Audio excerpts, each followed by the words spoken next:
My name's Naomi and I'm an alcoholic. Hi, Naomi. Yes. Nice rainy Saturday night. I didn't know it was going to rain. Nobody told me anything about rain tonight. Did they tell you anything about rain? Yeah. Not supposed to do that unless they let us know, right? I want to thank Alan for asking me out to speak tonight. It's always a privilege to speak at an AA meeting.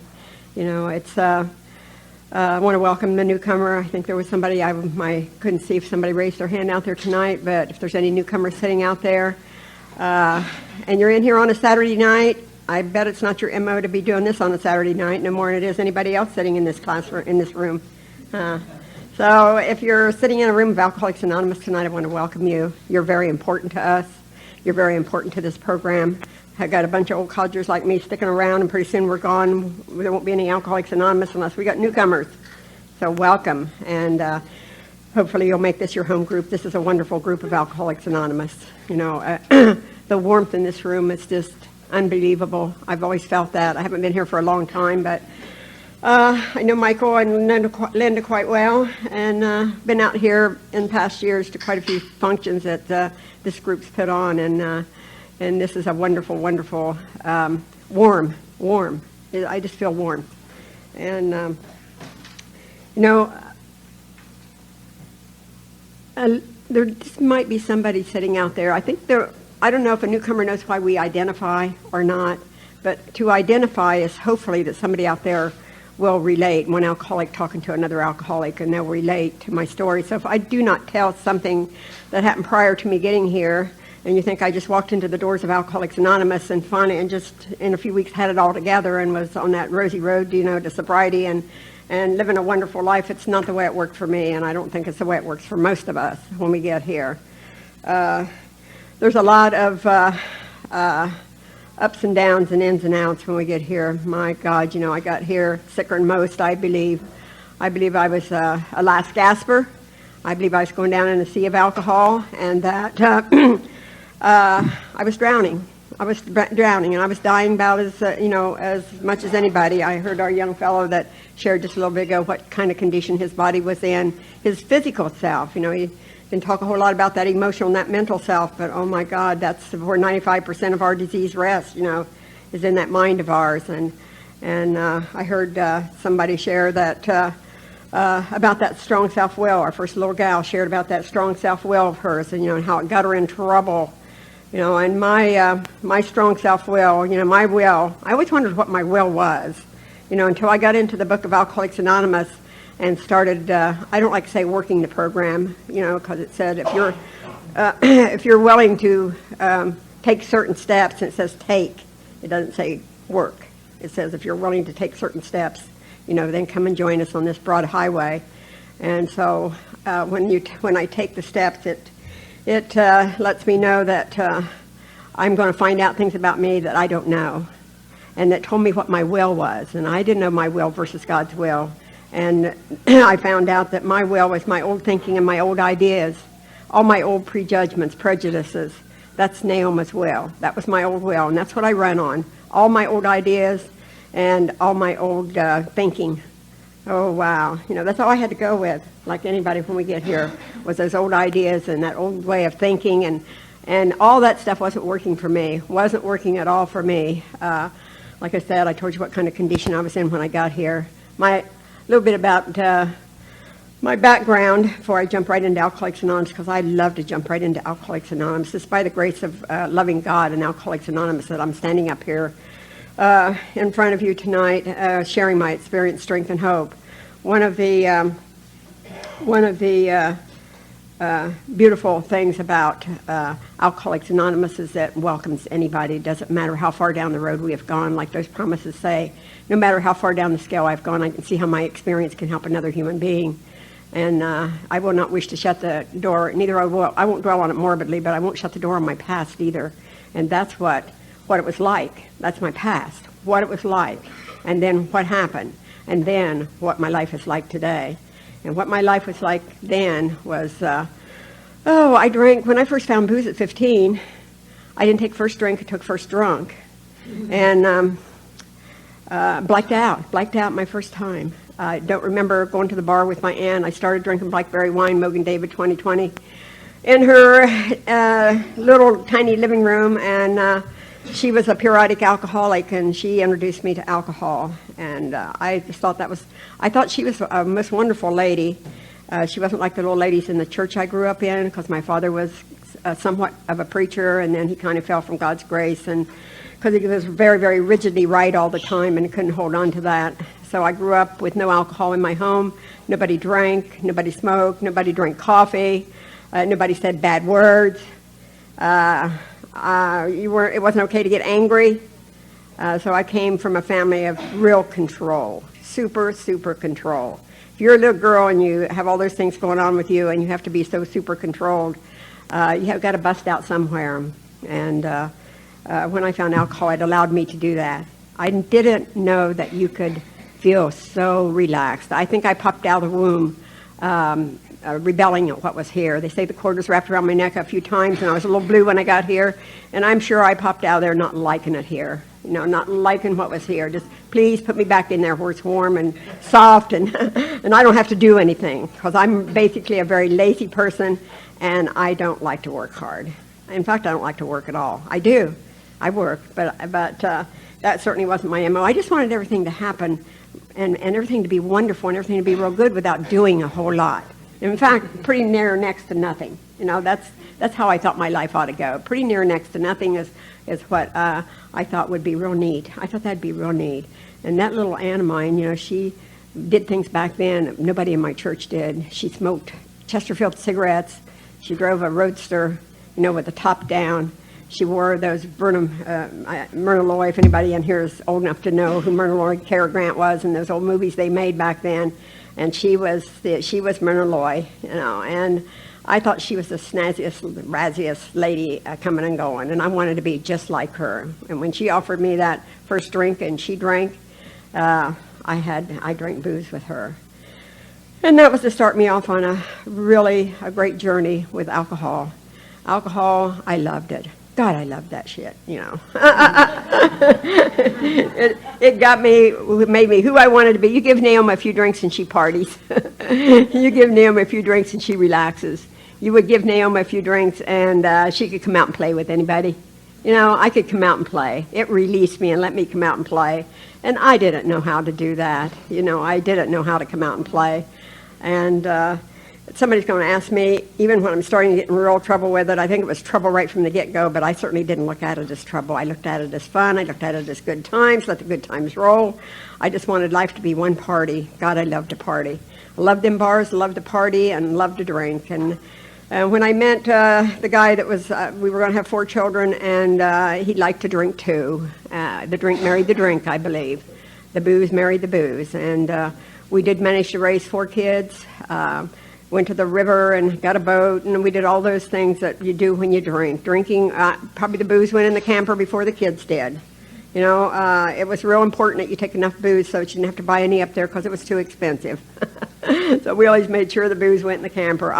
One of the things I can tell you about my story is I was a fairly protected drunk, because I had a partner, a drinking partner, and And so I was protected. I was usually out there with him. We were usually out there together. I'm not saying it degrading, demoralizing things didn't happen, because they happened to women drunks, they happened to men drunks, and they especially happen to women drunks if we get out there on our own. It's not a real safe environment for any of us, including you guys out there, full of booze and just, not able to take care of ourselves. My father was a very colorful little figure. He was raised in a home where his father was a Presbyterian minister. His mother played piano in the church, and then some really negative things happened, like Grandpa having 3 strokes when he was just a very young guy, and she had these 7 kids that she felt like she had to take care of, and life handed her some real rough deals, and she went out of the church and wouldn't have anything to do, and she said there wasn't any God. And so I was kind of grown up in a lot of conflict. There was and there wasn't, and he wasn't good and he was good, and you were bad, and nothing was ever okay. Nothing was ever okay. I had to dress different than the little kids that I went to school with, because when my dad got back into the church and started preaching, I had to wear long stockings, and And everybody else wore little makeup, and we weren't allowed to do anything like that. So I always felt different. I think from the time I was very, very tiny, I felt different. I felt separate. I felt different. I think every alcoholic I hear come in here says they felt separate. They felt different. And I used to think when I would drink when I was real young, and I'd look up at the sky and I would say, I know that I was dropped here. I don't belong in this family. I don't belong on this planet. I don't fit in. I don't feel like anybody else does. I don't think like anybody else does. I always could see the negative in people. I could always see where they weren't doing it the right way.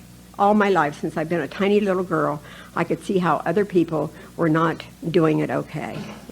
They talked out of both sides of their mouth. They'd say one thing and do another. I picked up on that. I don't know why we do pick up on things like that, but I think from most alcoholics and addicts that I've talked to, that's what they pick up on.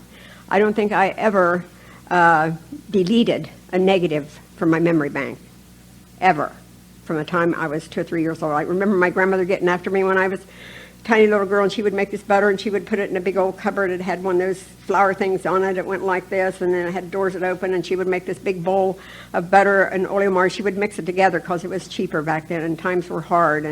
And she'd put all this stuff in a big bowl and stick it down in the bottom of the cupboard, and I would get into that butter. I used to go get scoop my hands in the bowl and go off in a corner someplace and sit down and eat that butter. And my grandmother would say, when I find the culprit that's getting into my butter, I mean, it's not going to be good around here. And I just shaking my little bare feet, you know. And I can remember the day she caught me. I can remember the dress I wore. I mean, it was a little green dress with smocking across the front. I can remember my little chubby legs, and I remember her grabbing me up by the back of the neck and holding me up in the air and whomping me really, really good. And she finally caught the culprit that got into her butter. I didn't get into the butter after that, you know, but I can just remember those things in detail like that. I couldn't have been more than maybe a couple of years old, and I can remember some of those things in detail. Any negative thing that grandmother ever did, she did a lot of negative things. Any negative thing anybody in my church did, anything negative that ever happened to me, I filed it away. I filed it away in this mind up here of mine. I had a big filing cabinet up there, and I just filed all that stuff away. And the only way I could release any of that stuff was with my alcohol. You know, it became my best friend. It became my very, very best friend, and I was going to have a long relationship with it. And in the beginning, I think if I didn't have fun, I probably wouldn't have drank. You know, if I threw up after the first couple of drinks, I probably wouldn't have drank. I could get sick and throw up, but the good time was always worth it if I had a hangover. Eventually, though, the blackouts were going to happen with more regularity. If I get into my drinking and tell you just a little bit about it. There were things that spiraled me off, like the big book says, into the dark and negative side of my nature. You know, all those negative things, and there was some real negative things, and I don't go into detail about those real negative things, but there was some really, really negative things that weren't all right that spiraled me off into the dark and negative side of my nature. And I lived there a lot in that part of my head, and the only way I could get out of that part of my head was when I found alcohol and when I drank. I met my husband right out of the Navy, and he learned how to drink real good in there. And I had learned how to drink before I met him, and so we were going to be drinking buddies. And I can tell you what happened to him is he died from alcoholism. He never made it to this program. He never stepped foot into the doors of Alcoholics Anonymous, even though I was here almost 9 years before he died. I had left my home because it wasn't safe for me there after I came into Alcoholics Anonymous. I went into a 15-day detox, and they had to literally carry me in there. I'm going to tell you about my last drunk. I won't tell you about all the drunks that led up to that, and all the blackouts, and all the degrading, humiliating things that happened, because you know all about those kind of things. You know, if you're sitting in a room of Alcoholics Anonymous, you know all about those kind of things, or you wouldn't be sitting in this room tonight. My last drunk was going to start on New Year's Eve, 1979, and I just wanted to party and have a good time. And I hadn't been partying and having a good time for a long time. It was turning disastrous almost every time I drank now. You know, I would get in a blackout, and in blackouts, you can't remember what you're doing. I would keep on drinking in those blackouts, and sometimes I'd be out of it for days, sometimes for weeks. I'd like that wet bed, and you know, you wake up and you come out of the blackout, and the bed's wet, and you threw up in your hair, and it's matted to your head, and your tongue is swollen and cracked in your mouth because you've been trying to get some air. You know, your air is depleted, and I would just come out of those blackouts in just a mess, because you aren't recording what you look like in a blackout. You aren't recording how much you're drinking. You aren't recording what you're doing. And that's my last blackout was 10 days long. I didn't come out of that blackout until the 10th of January, and I didn't really know what. It's not the first time I had a long blackouts like that, where I wouldn't remember for days on end. You know, I just come out and be in the real world again, and know that I'd been there a long time because of the kind of condition I was in. I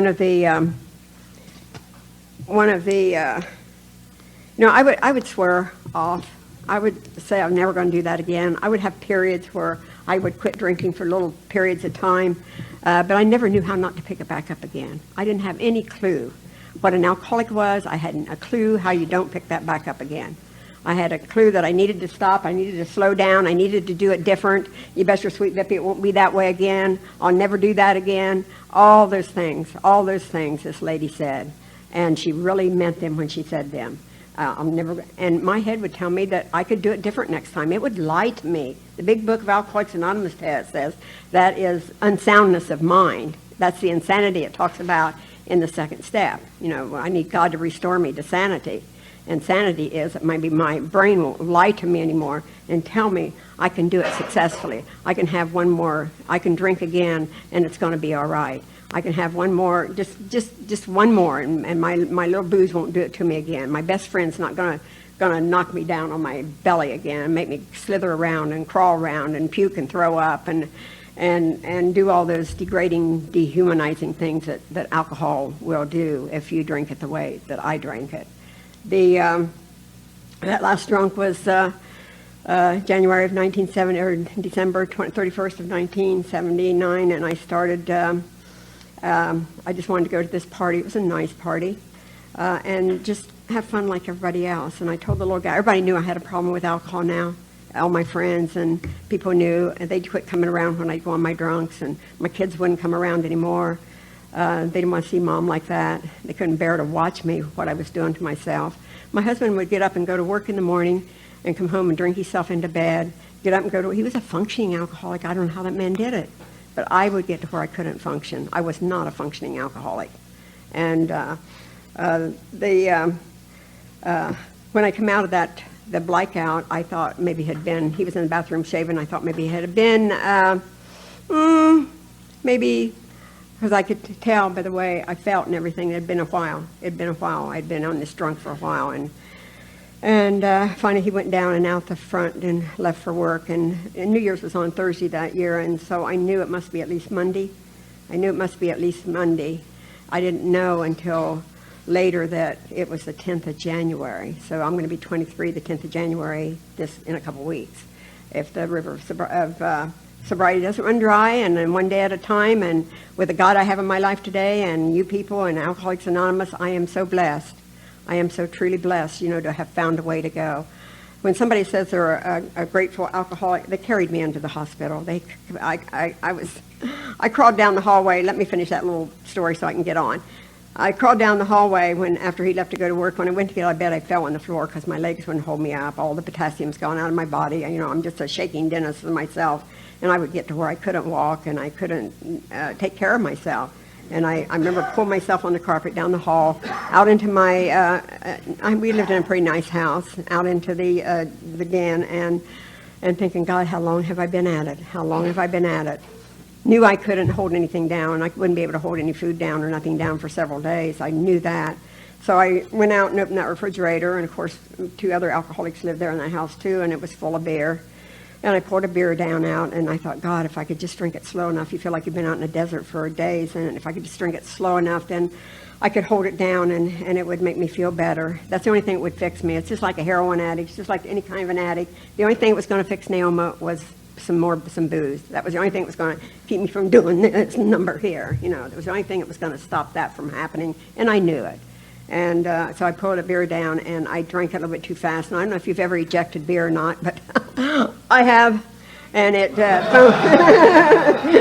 foam comes out. It just gushes up out of your tummy, and it just goes all over the place. You know, it's like one half of beers. It feels like you've drank 10. You know, that feels like that's what's coming back up.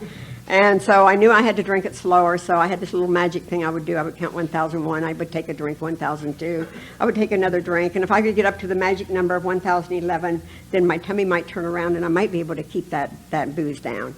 So I did that. I drank very, very slow, and finally I could feel that little turnaround. I could feel that little thing happen that you want to happen. I wrapped some of those beers up in that old yucky robe of mine that was all pukey, and crawled around into the den and up on the couch and popped open another can of beer. And I drank another can, and I sipped it, and then I sipped another can, and I was starting to get I have a great sense of humor, and I was starting to get my sense of humor back. A little beer will do wonders for your sense of humor, okay? So I was starting to get my sense of humor back, and I remember after about 2 or 3, maybe 4, I don't know what it was, I thought, I'm off and running and I can't stop. I usually would try to be real careful because I wouldn't want to slide into another blackout. God, I hated just sliding in blackouts and not know what you were doing, or, you know, and you come out like that. So I'm trying to control my blackouts. I was now trying to control blackouts. I've been doing that for quite a while. And I got my sense of humor back, and I said, I'm off and running and I can't stop. I can't ever remember saying that. I always knew I could stop. I just didn't know how to start back up again. Well, if I'm going to die, you know, I'm going to die. I can't stop. This is going to kill me. I can't stop. I just can't stop. I should stop, and I can't do it. So I got another beer down. I probably got another one down. It was getting about 11 o'clock, and I thought, well, if I'm going to die, it's too quiet in here to die. So I crawl across the floor, flip the TV on, crawl back, starting back toward the couch, and a voice comes out of the TV and said, it's the only advertisement back then that was talking about a program for people that drank, said, if you have a drinking problem, I think my God has a very great sense of humor. If you have a drinking problem, call this number. And I was able, I just remember sinking in the carpet and saying, please, God, help me. I don't want to be like this anymore. Please help me. It was just a little soft cry. Usually I'd rant and rave at God. If you're up there, why am I like this? You know, I remember spitting at myself in the mirror and spitting at kind of pounding on the back of the couch when I'd be coming off those drunk saying, God, if you're up there, you know, why am I like this? Why? You know, do something. But I just yell it and scream it. But that time it was just a quiet little soft. Okay, so that half of the talk was recorded in January 2002, and that's off of a cassette, and we were only able to recover the first half of the cassette. So now it is June 2022, and we have the same lady, and here she is to finish her talk. Take it away, Naomi. Well, that was getting to me quite a bit. My name's Naomi, and I'm an alcoholic, and this is something I've never done before. Listening to myself on that 20 years ago. Yes, I had my 42nd birthday last January. I didn't get to my life, what happened. And I got to what happened, but I never got to my total story. And so that's what I'm going to do. I'm just going to finish out what I started back there, and we don't have the rest of it. So it might not be word for word, but it is what you get. Oh, wow. Yes. Catching my breath here after that drunk. You know, they took me into a 15-day detox program. And I didn't want to be there when the 15 days were up because I was scared. I was scared to leave that little program. But they told me to go to AA. AA was everywhere. And they had somebody come in and speak on AA. They didn't have meetings there, but they had somebody come in and do an introductory to Alcoholics Anonymous. And for once in my life, I was ready and willing to take direction. You know, I was ready not to listen to my head anymore. My head just run all the time. It wouldn't let me rest. I have beautiful rest today. I have, yeah. Anyhow, I got out of there. The day I finally got out of there, they gave me a directory. I got out of there Friday afternoon, and the very next morning I was in a meeting with Alcoholics Anonymous, and I've never left. I've never left you, and I don't intend to. You know, I'm an old lady now. I've got great grandchildren. I have 30-some great grandchildren. I have 13 grandchildren, and I live in a home, and 3 of my adult children live there on the property with me. It's a big piece of property, and 1 lives right down the road. 4 of my adult children are in my life today, and they're all in their 60s, and I will be 94 in January, and it's all because of you and this wonderful program of Alcoholics Anonymous. My goodness. These years have been so wonderful and beautiful, being a sober Naomi.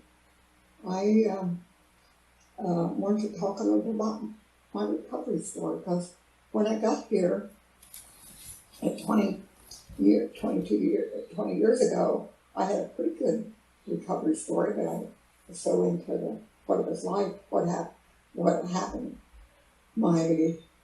Telling you a little bit about my drinking, and then what happened to bring me to you. What happened? How did I get here? Why am I one of the lucky ones, one of the blessed people that get to come to Alcoholics Anonymous and live this beautiful life that I've lived? You know, many people come to Alcoholics Anonymous, and many of them do not stay. They'll come to a few meetings, or they'll come in and they get restless, like Dr. Silkworth quotes in the doctor's opinion in the big book of Alcoholics Anonymous. They get restless, irritable, and discontent right here in AA. I watch it happen. If you don't get into this program and you don't get into these beautiful steps, and I had to learn how to live. It was excruciatingly hard to learn it I was 51 when I got here. And it's excruciatingly hard to grow up and to mature emotionally and spiritually when you're half a century old. But it can be done. It can be done at any age to grow spiritually and emotionally. And Dr. Silkworth says we get restless, irritable, and discontent unless we have something. If I'm used to booze taking away that restless, irritable, and discontent feeling, I must find something to replace it. I must, or I'll be real unhappy here in the room. I'll stay away and be real unhappy. I'll be miserable, and I will have to have something to fix me. So I came to believe in a power greater than this little gal here. At first, I couldn't call that power God because of my upbringing. I couldn't call that power God, but I knew there was power in these rooms, and I was willing to believe in that. I was willing. I heard your stories and what you told me, and the lives you lived, and how bad it was for you. And there are potential alcoholics and Alcoholics Anonymous today, and some are in the early, middle, and I was in the late stage of my disease. We found out that it was, they called it a malady back then because they didn't understand that I was allergic to alcohol physically, and I had that mental obsession to drink. I had both the mental and the physical. Dr. Silkworth was the first one to put the physical and the mental together, and he writes his his opinion. Alcoholics Anonymous asked for his opinion, and it's in the front of Alcoholics Anonymous book. He writes 2 opinions in there, and he says we all have one thing in common, all alcoholics, is that we get restless, irritable, and discontent unless we can experience some kind of whatever that will make us not feel that way. And when I found alcohol, it made me not feel restless, irritable, and discontent. It was on. You heard my story. And the program is in the first 164 pages of the big book. And I fell into a little AA place in Southern California. I live in Northern California now. Since I did that, my first part of this, I moved up north to be with my big family up here. But I started a sober house and run it for 26 years down there. That house I almost died in, and my husband did die from this. I turned it into a sober living, and I took little gals in there for 26 years before I retired and moved up north here. And I worked for a big council on alcohol and drugs. It gave me a job. I went back to school at 51. I went to UCLA and took alcohol and drug studies, and I worked in that field for 25 years and retired when I come up north here. And I've lived a blessed life. My life just, I've got to grow up. I've got to get out of that adolescent thinking that life should be this good and I shouldn't have to do too much to make it good. Yes, there was a lot of things Naomi needed to do to grow and be a happy camper. I'm one of the happiest people you'd ever want to meet today. And I love life. I always loved life. I just didn't know how to live life. I had no clue how to live life on life's terms. And that's what I've been busy doing. And I keep learning every time I work with the little gals, every time I take people through those beautiful steps, every time I sponsor a little gal, and I sponsor it a lot, I get to go back through, I get to come up through the program, and I get to learn more about me. Every time I talk to you, I get to learn more about me and how I work. I have realized that those old ideas, and we read it at every meeting almost. We read it tonight. The result's going to be nil until I let go absolutely. That's pretty plain. That's pretty plain language. The big book speaks in very plain language. And and right before that, I always thought, well, I just let go of when drinking, and I let go of hanging out with the people I hung out with, and I just didn't do that anymore, then I'd be okay. No, I didn't know how to live life. I always wanted life on my terms, and how everything outside of me come into my head was what ran my life. Not anything from the inside out. I didn't have that. I got that here. I got this inside, this spiritual malady that I had. Alcoholism. Self and me, I used to think was me. No. Internal spiritual malfunction.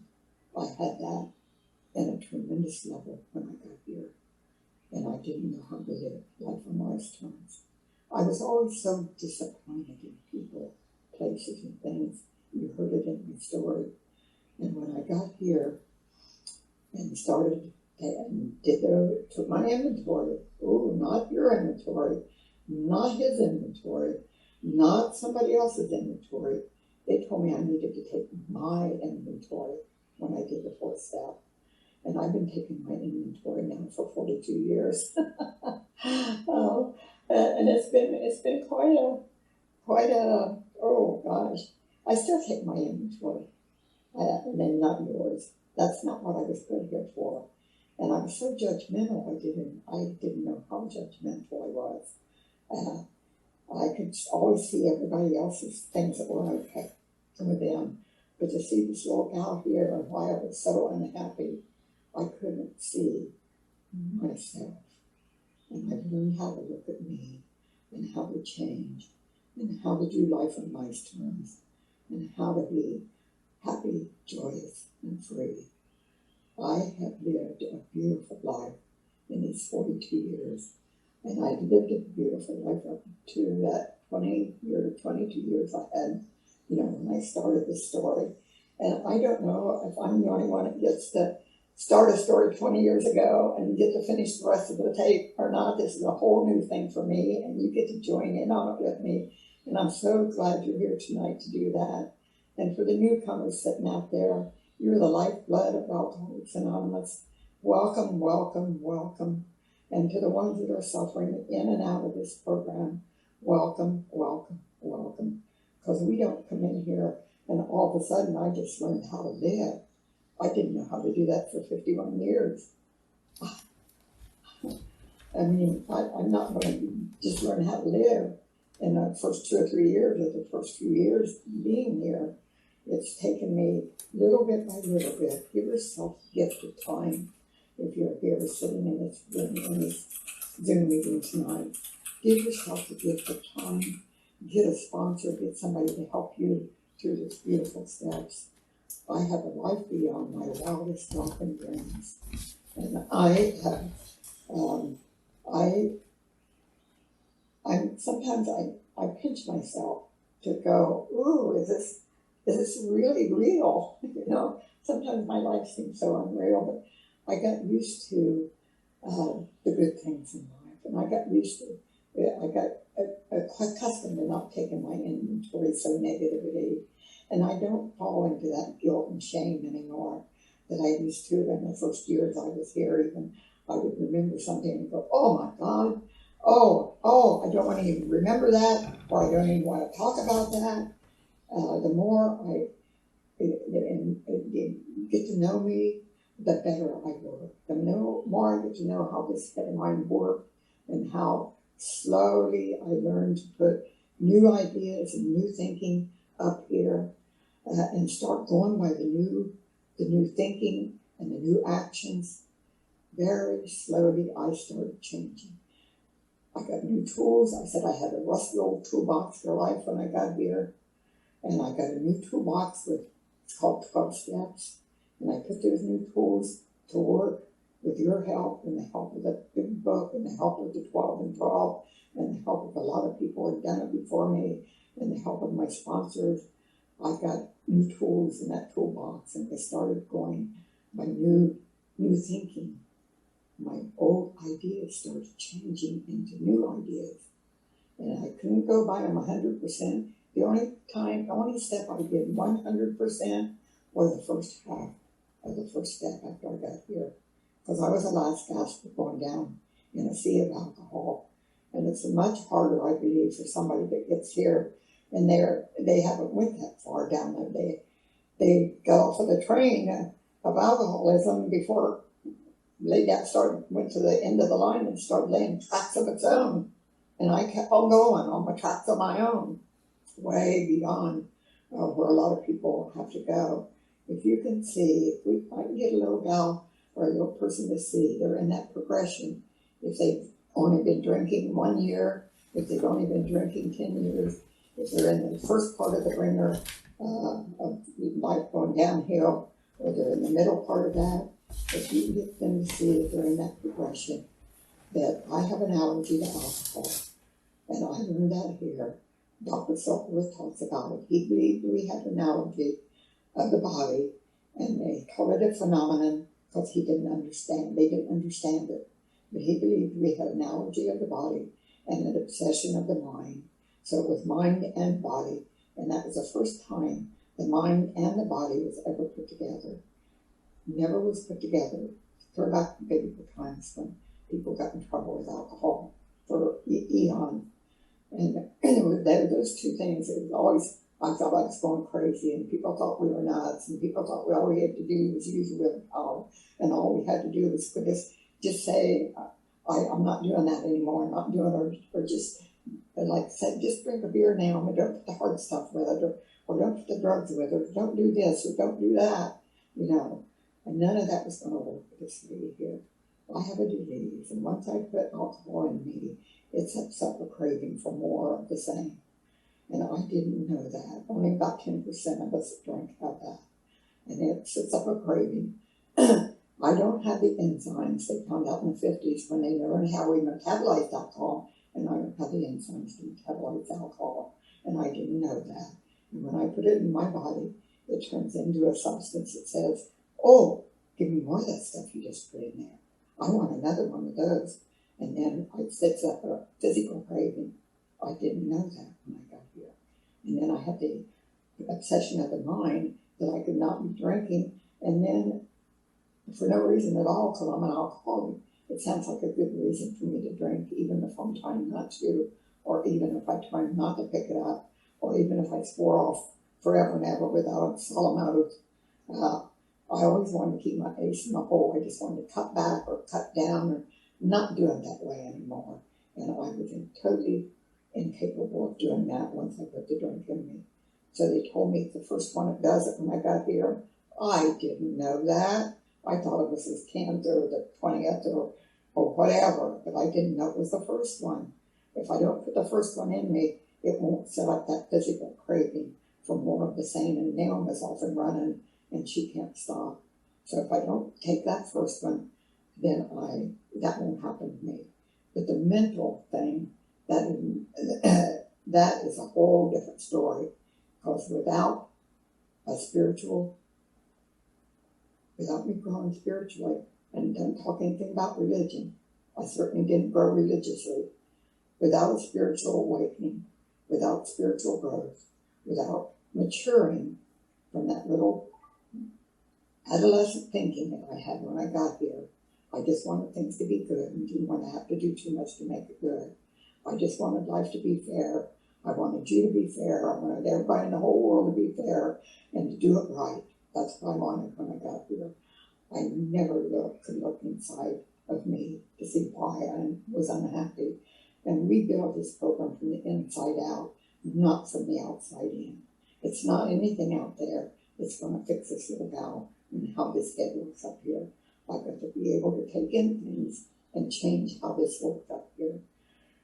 The result was nailed. We let go absolutely. What does a little sentence before that ask me to do in the 5th chapter of Alcoholics Anonymous? It says, many of us try to hold on to our old ideas, and the result is nil until we let go absolutely. Wow. Oh my goodness. You know how hard it is to let go of all you have in your head up here. It's like having a trash compactor and packing everything that life's handed you, everything you've ever learned down in there. And we get here and they tell me I have to dump it out. And I'm not just one great big liability when I get here. I have a lot of good stuff up there. I just never could go by it. And so I'm going to now be able to pick out the good stuff that I have. And I'm going to add all this wonderful stuff to it. And I'm going to grow emotionally and spiritually into the kind of person that can now live life on life's terms, that can now have tools to work with when I'm going through hard stuff in life. Life hands us some really hard stuff in sobriety. And how do I get through that? Do I bellow and bellow around and get negative and oh my God and get on the pity pot and have to tell you in minute detail 10,000 times what's happening in my life? Or do I say, oh, everybody has to go through hard times. Everybody goes through tough times. Everybody loses family members. Everybody loses things they love out of their life. Everybody has to go through health problems. Oh, everybody. Oh, they do? I'm not alone? I hear your stories, and I'm not alone with the things I have to go through. And then I get to go through beautiful things that happen in my life, like a grandson putting his arms around me, like a great-grandson wanting to hold me around. I had my stroke a year ago, and I don't drive anymore. He's 17, and he has a permit, and he's going to get his driver's license next month.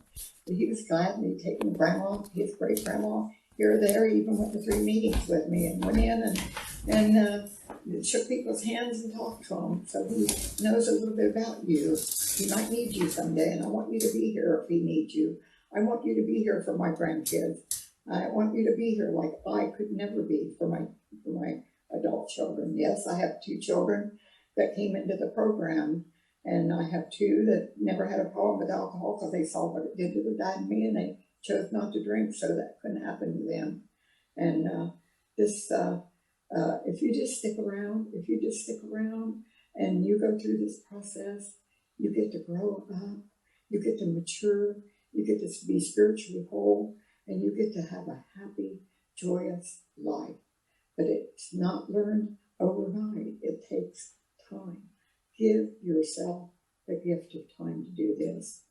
You know, 2 of the steps that meant a lot to me and still does, I have a 10th step where I continue to take personal inventory, and when I'm wrong, promptly admit it, so that shit won't build up and hit the fan and splatter all over, but the 6th and 7th step, and this is the 6 months, and it says that I'm going to ask God to remove all my shortcomings. I'm going to ask him to remove all those things that stand in the way of me being useful to you and to my God and to myself, that stand in my way of being useful. Will everything just be removed overnight, and now I'll just do everything okay? Oh no, my goodness. I made lots of boo-boos when I got here. Things were extremely hard for me to change a lot of things, especially the way this head works. And it's been a very long, slow process. But the humility that comes along in step 7, I humbly ask him to remove my shortcomings and anything that stands in the way of me and my relationship with the power I believe in today, and you and myself. And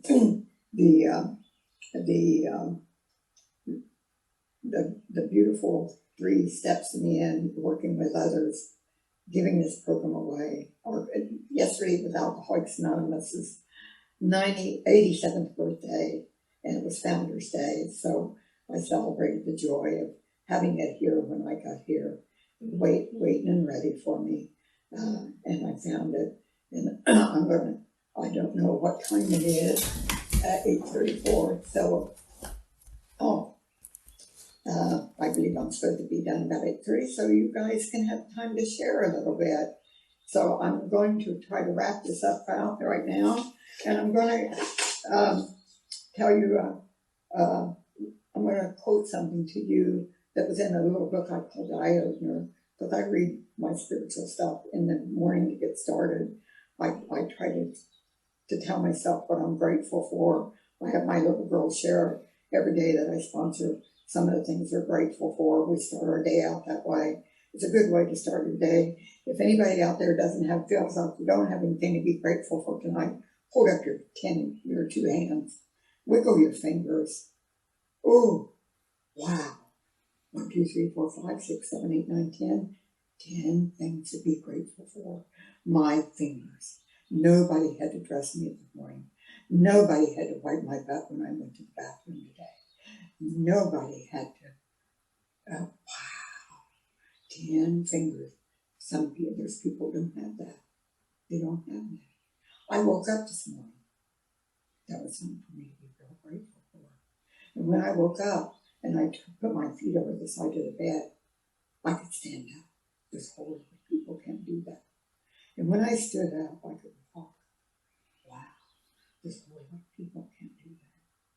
I could just start my day out with that, with not even counting all the other hundreds of things I have to be grateful for. One day I was a hocus-pocus, drunk and soft. There came a day when this little cow was clear-eyed and sober. Naomi was clear-eyed and sober. This was truly a miracle I could not have accomplished on my own. I tried everything I knew how. There was work here the higher power needed done. And that higher power knew I had the ability to do that work.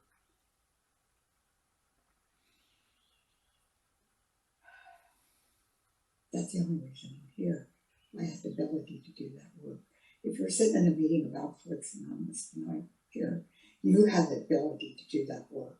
The door has been opened to you, and please take that door and stay with us and learn how to live and learn how to grow and learn how to be the beautiful you that the power I have in my life meant for you to be and meant for me to be. And thank you for being here tonight.